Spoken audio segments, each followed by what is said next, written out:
যদি কারো বিবেক থাকতো সত্য কথা, তাহলে লাশ দেখে সে চিৎকার করত।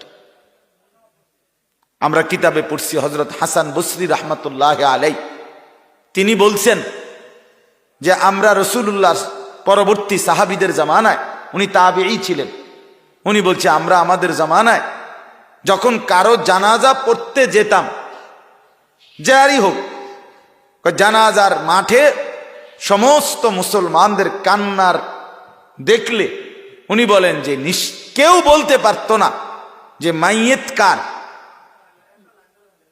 মানে কার লোক মারা গেছে, এটা কেউ বুঝতো না। সবার কান্না একই রকম, সবার ভয় আতঙ্ক একই রকম। ফলে বুঝা যাইতো না যে মাইয়েতটা কার, লাশটা কাদের, না কাদের, সবার, মানে সবাইকেই নাড়ায় ফেলছে, সবাইকে নাড়ায় ফেলছে। আর আমরা হলাম জানাজার মধ্যে, আমার তো মনে হয় বাংলাদেশের বড় রাজনৈতিক ময়দান জানাজা, মেন মানে ওয়ার্কিং করার, মানুষের কাছে পরিচিত হওয়ার সবচেয়ে গুরুত্বপূর্ণ জায়গা হলো জানাজার সময়। এই সময় মানে মানে বক্তৃতা দেওয়ার একটা এমন এসকোড়ে না শেষ হয় না, সবাই মানে তালাইয়ে শুনলে, সবাই অন্যকে তখন কি দিতে চায়, উপদেশ দিতে। একের সবাই কইব 2 মিনিট করে, সবাই বক্তব্য দিব, মানে সবাই বুঝাইব যে এবারটা যে মরিয়া গেছে, আপনারা চাইন মরিয়েন না কেউ। আশ্চর্য কথা। আমি আপনাদের কাছে অনুরোধ করলাম, মৃত্যুর এই চূড়ান্ত বাস্তবতা, মৃত্যুর এই নিদারুণ সত্য, যে ইন্দিয়ে কথা কয় কি দোকান নাকি, না চা দোকান এইখান দিয়ে না, তো ইন্দিয়ে তোর বাথরুম টাথরুমে না দিবি তো। তাবারুক করলে কথা বলে কেন? এমন তাবারুকের দরকার কি? ফ্যান ফ্যান করে এখানে বইয়া। জি, তাহলে এই সত্য মৃত্যু, আমি অল্প কথাই শেষ করব। আমার কথা হলো এটা আমরা বুঝি বাপ, আমরা অনুভব করেন সবাই, আমিও আপনিও, যে সত্য আপনার জন্য সেই সত্য আমার জন্য, যেই বাস্তবতা আপনাকে গ্রহণ করতে হবে সেটা আমাকেও গ্রহণ করতে হবে। মৃত্যু নামের এই চিরবাস্তবতাকে আড়াল করার কোনো সুযোগ নেই।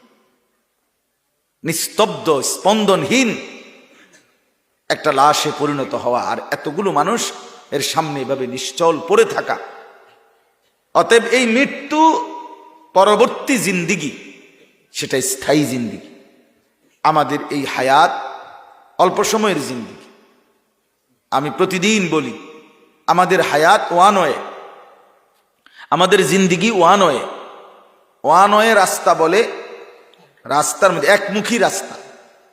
অর্থ হইল এইখান দিয়ে, যে রাস্তা দিয়ে আপনি ঢুকছেন এই পাশ দিয়া, এখান দিয়ে এখন আপনাকে কেবল সামনেই যাইতে হইল, এন দিয়ে আপনি আর ফিরতে পারতেন, ব্যাক দিতে পারতেন না। আপনাকে যদি আবার পিছনে আইতে হয় তো ইউটার্ন লইতে হইল, সেদিক দিয়ে যাইতে হইল। কথা বুঝেন নাই? এই দিক দিয়ে আর কি করা যাবে না। এইটারে কয় ওয়ান ওয়ে রোড। বিশেষ করে ওই যে 4 লেন যেগুলো, এগুলো এরকম না, এদিক দিয়ে আপনি এদিক দিয়ে যাইবেন, আর ওই দিক দিয়ে হইলে আপনি ওই দিকে যাইবেন। তাহলে এটারে একমুখী রাস্তা বলে, যেটা দিয়ে শুধু সামনের দিকেই যায়, এখান দিয়েই আবার পিছানো যায় না। আজকে আমাদের হায়াত ও দোস্ত, যুবক ভাই, তোমাদেরকেও বলছি ভাইয়া, আলাদা আলাদা শুনো দোস্ত, একসাথে সমাজটা নষ্টও করো না, নিজেরাও নষ্ট হইও না। আলাদা ভাবো বন্ধু, আলাদা ভাবো, আলাদা ভাবো। যে জান্নাতে যাবে সবাইরে মিলাইয়া পারতা না, কিছুটা নির্দয় হইতে হবে। সবাইকে ডাকবেন ঠিক আছে, কিন্তু কেউ না শুনলেও নিজেকে আগাইতে হবে। যে আমি প্রায় বলি যে ফাস্ট হয় সে কিছুটা নির্দয় হয়, দয়া মায়া কম হয়। কেন? কারণ সে তখন সিদ্ধান্ত নেয় আমাকে ফাস্ট হইতে হবে। কাজে আমি অনেক সবারই লগে লইয়া আগ গেলে হইতো না, তাহলে আমি ফাস্ট হমু কেমন? আমি সব ফেলাইয়াই আমার আগায় যেতে হবে। চিন্তা করলে আমাকে ফেলে যাইতে হবে, আমি ফেলেই আমাকে 1 নাম্বার হইতে হবে। দৌড় দেওয়া শুরু করছিলাম একসাথে, ঠিক আছে, কিন্তু এখন আমার টার্গেট যেহেতু কি ফাস্ট হওয়া, কাজে এখন আমাকে গতি বাড়াইতেই হবে। আমি এদেরকে ফেলে আমাকে মঞ্জিলে ফাস্ট হইতে হবে।